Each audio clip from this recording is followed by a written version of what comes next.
Oh, hi. No, so we started. I'm sorry, just staring out my window. Hi, guys. I'm Captain Foley. See, I've got a great button. I can just go click, and now your window's been turned off. It's not as a view screen, Stuart. Now it's just, although the light didn't change. Well, that gag doesn't work when you can see light coming from. Okay. And I'm Connor Goggins. Hey, guys. We're here to talk about it's not a window, and it's a view screen. We've done this many times. Yeah, exactly.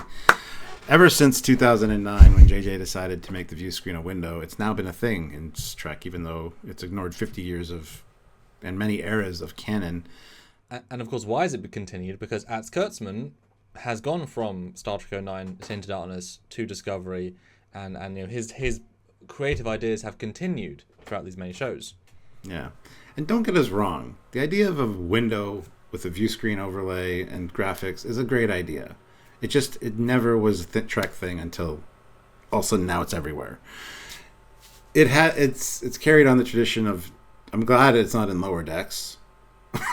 And we see that for sure. Well, there's a story to know. this. But yeah, people people completely agree with us or don't. It's less polarizing than the Discovery Turbolift roller coaster, which is pretty much universally panned.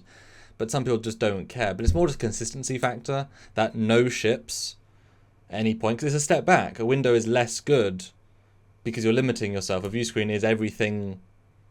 You don't want an overlay on top of it. We've seen Discovery many a time when they put an overlay on and the thing behind it is slightly distracting. And if you're in a life or death situation, a view screen is what you want. And you can turn a view screen off. You can't turn a window off, not properly. It's just a whole thing. But you can make them opaque so they can't be seen through those. Well, you say that, but in Discovery they get blinded once with a signal because they can't. So if it was a view screen, that like literally there are plot points in some of these movies, the new stuff, where a view screen would literally remove the problem, which is ironic because in this episode, Lower Decks, removing the view screen is what fixed the problem. So they did show the one time it's good to have a hole in your hole. It's almost saying that maybe a window would be a good idea. For that one time out of a billion, yes. For that one instance. Which is why they have an automatic ejection switch for their view screen unit. Which is brilliant. I absolutely love it. From the outside, it looks like it could be a window there, and all of a sudden it just breaks apart, breaks away, and it's fantastic. Yeah, it kind of, well, you gotta hope this, it shows they're steering the ship, and go watch our manual steering column for that. You know, the idea of, yes, it visually there's a thing there that implies it, but actually no, it's a detail because there's plates. I mean, like you say, when it's ejected, you can see it's not a window, because if it was a window, you'd see through it. The other hull, it's obviously a view screen, and obviously Ransom actively says ejecting the view screen. That end of situation, that is what it is. It's a view screen, not a window. Done, right?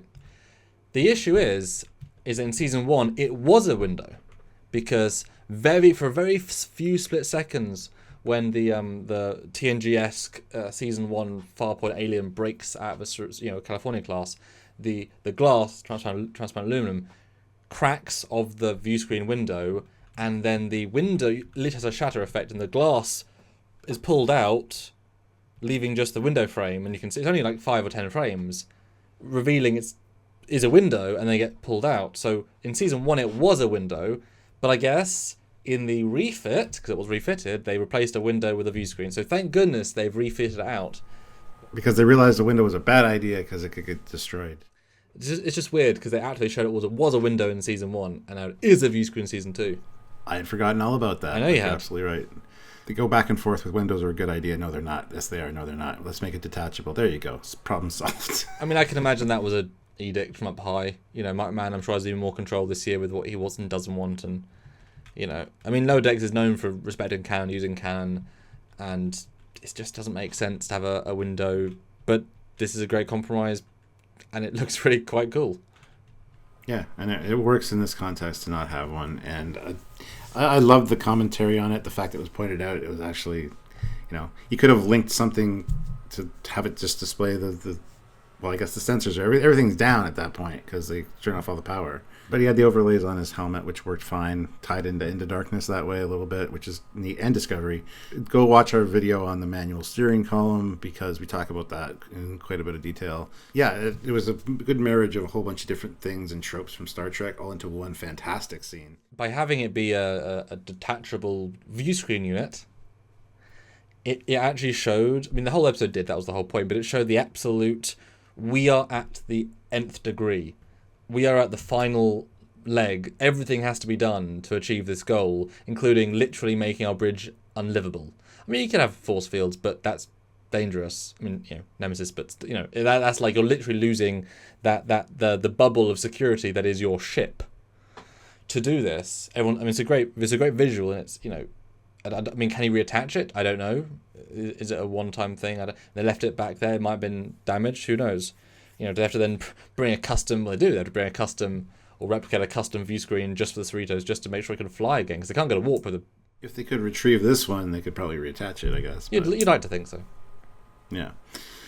But anyway, I thought just it was a nice little thing, to window or not to window. Back again, Stuart. Back again. It's either very, very polarizing that you like the windows or you don't, or you just don't care. So we just like the canon. Canon says there's no windows until all of a sudden there's windows everywhere because one thing did it. Yeah, it bothers me. Comment down below and let us know your thoughts on this topic. Click the notification bell icon to all after you make sure you're subscribed. And join us for the lives, because we like to do lives on a regular basis. We do, and in those things we break down all the stuff. I mean, come on, go back and watch our full breakdown of this video, of this episode, because there is so much. I mean, it was a long one, but it was worth it for sure. And of course, all the small things. If you think there's something cool and Trekkie coming, as in that was in this episode, we've probably talked about it. And the episode that we talk about the new ship, that's a long one. A lot of good stuff in that. So go check it out. And I guess you'll see us then, and hopefully we'll see you for live, where you can super chat, support, and click like, etc. But I guess until one of those sorts of situations, he's Captain Foley. And he's Commander Cockings. And that's outside, because that's a window. Just saying. Look, a bird. Bye, guys.